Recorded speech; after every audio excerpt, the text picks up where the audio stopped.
So, as you know, like I said before, I wanted to make this video. I do. Hopefully, I can get my facts straight. So here we go. This is what I think about if you can separate the art between the artists or not. Yes, you can, but it's kind of devastating if you think about it. I'm not going to be a hypocrite. I have separated the art between the artists many times. In fact, if you would have asked me a long time ago, I would have said, yeah, you can separate the art between the artists. But here's the thing. Sometimes in our society, we get somebody who we put way up on a pedestal, right? Like, what would be a good example? Michael Jackson. You know, we put him way up on a pedestal. Even though everybody knows subconsciously or figuratively what he did was wrong.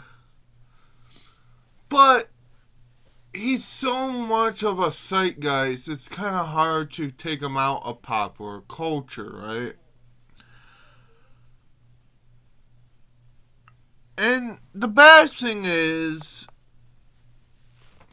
there's still a lot of people who go listening to him despite what he did.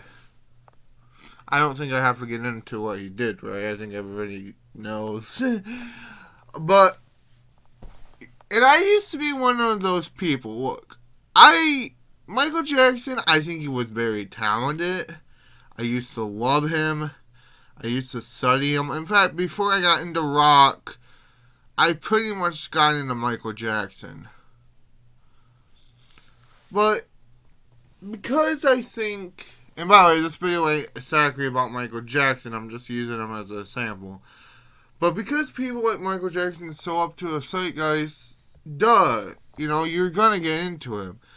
Let's take another person I like musically, David Bowie, for example.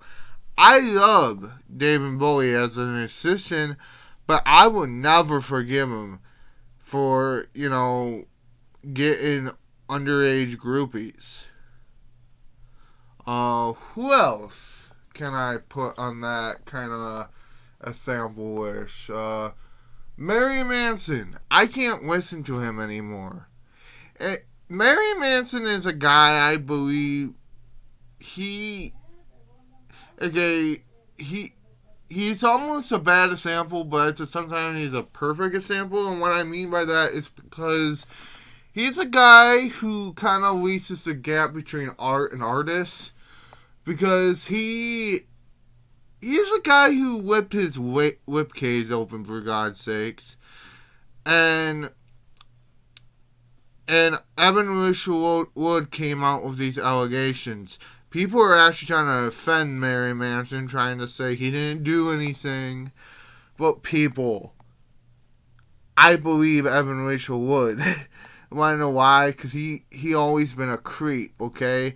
When that came out, it was like a puzzle put together to me. Like, wow, I can't believe I've been listening to nothing but a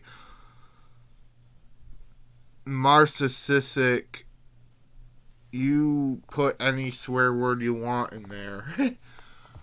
But here's another thing. What about people who are not so obvious? You know, we talk, you know, for example, nowadays we talk a lot about cultural appropriation, right? What about Elvis? I used to love Elvis. I mean, in many ways I still kind of do, but look, he took music from the black people. That's up to interpretation. I don't know. But look, we can agree. Can this music be a little bit cultural appropriation? kinda, if you take the fact that a lot of his famous songs were actually written by black people, and almost none of them got a lot of credit. You know, it's hard.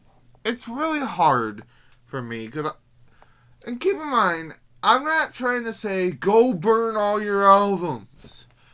Look, if I would get rid of all of my get rid of a lot of my albums because a lot of them are not politically correct or something I don't stand for, I would have to get rid of almost all of my music correction, okay?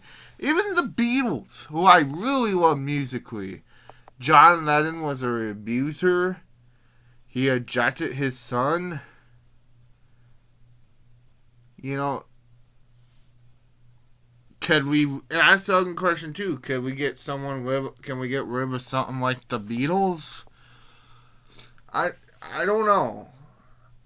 And there's another thing what comes down to freedom of speech, like how dare we try to tell you what you can or cannot listen to, and you know I'm all for freedom of speech. But there's also a question to be said, can we really support people who are evil people? You know, just because their music is good. Or any art, really. This doesn't have to be about music. Heck, J.K. Rowling, you know, about, you know, a lot of people, trans activists and trans people are mad at her. As a trans person, I read her tweets. I'm kind of on the fence, but I don't really know if her tweets were necessarily transphobic, maybe trans-sensitive, which there's a difference. But I don't know. But my point is, can you separate the art to train the artist? My opinion, yeah, you can. Technically, you can do anything. But it's kind of heartbreaking, too, because if you know that person is a terrible person, why expect people like that? And, you know, I'm going to end this video with saying a quote. With great power comes great responsibility. By all means, I'm going to change it a little bit. With great art comes great responsibility. Have a good day, people.